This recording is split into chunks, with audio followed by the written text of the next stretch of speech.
Hey, what's up guys? Mr. Foreman here, going to be making a video talking about how we can calculate moments. So before I do anything else, I just want to tell you and show you and make sure you know that the convention for moments is as such, that clockwise moments, because a moment is like a rotational force, it's like a torque, clockwise moments are considered negative and counterclockwise moments are considered positive. Just like up is typically positive and down is typically negative, just like right is typically positive and left is typically negative, counterclockwise is typically positive, and clockwise is typically negative. So with that out the way, let's look at it. So we've got the equation right here that a moment is a force times the perpendicular distance. That's what this little guy means. It means perpendicular. And so that all that means is we have to look at, anytime there's a moment, a force and the right angle to the distance. So here's an example.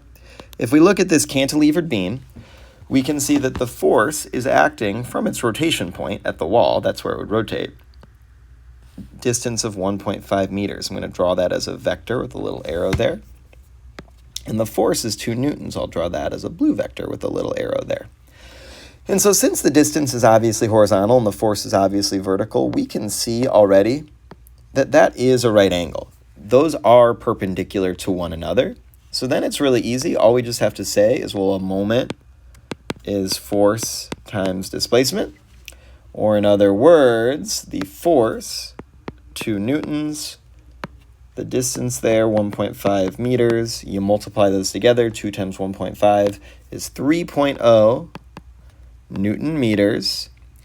And this is, if we look at it, if we follow the way that force would make it would make it go clockwise, so that is a negative moment. So I'm going to actually change this, move all this over a little bit, and write a negative.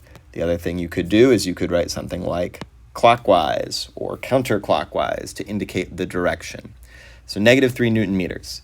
So that's an easy one. What if the force and the distance aren't exactly perpendicular? Let's jump over and look at this one. All we have to do is figure out what is perpendicular. So if this force, again, is vertical, well, vertical is really easy. What's perpendicular to that is horizontal, just like the other one.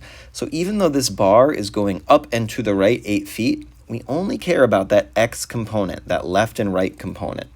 So I'm going to use my trig, and I'm going to say, and we'll even call it dx. We're going to say dx is going to be equal to 8 times the cosine of 22 degrees. I'm going to right now make sure I am in degrees, which I am. Excellent. So I'm going to plug that into my calculator, 8 cosine of 22, and that is 7.4 feet. That number makes sense because this is the longer side, so I check my number, it makes sense to me.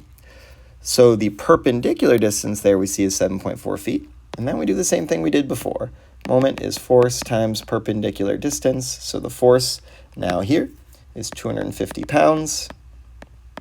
The perpendicular distance that we care about is 7.4 feet. We multiply those together times 250.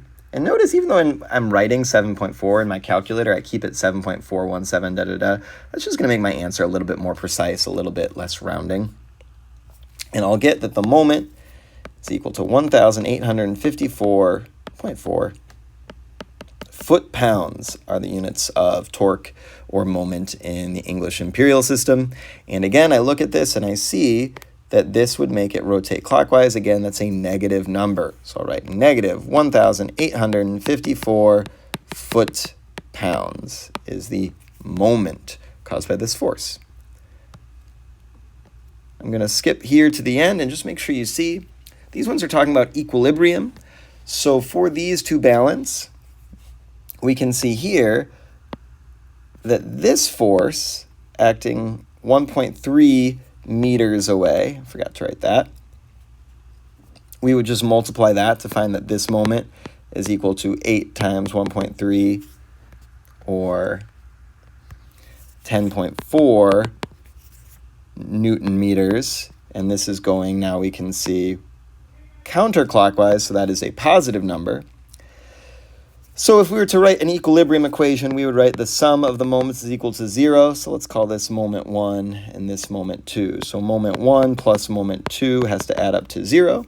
So if moment 1 is 10.4 Newton meters plus moment 2 is equal to 0, then we can solve and we can find that, well, moment 2 must equal negative 10.4 Newton meters. Or if we remember our conventions, that means clockwise, which makes sense, right? If there's an up force pushing that up, there has to be a down force over here to balance it out. So then I'll just work backwards and I'll say, okay, well, if a moment is force times perpendicular distance, if it's 10.4 Newton meters is equal to the force we don't know times the 2.1, well, I just divide that over. And I do that divided by 2.1, and I get the force. Oops, I do that divided by 2.1. There we go.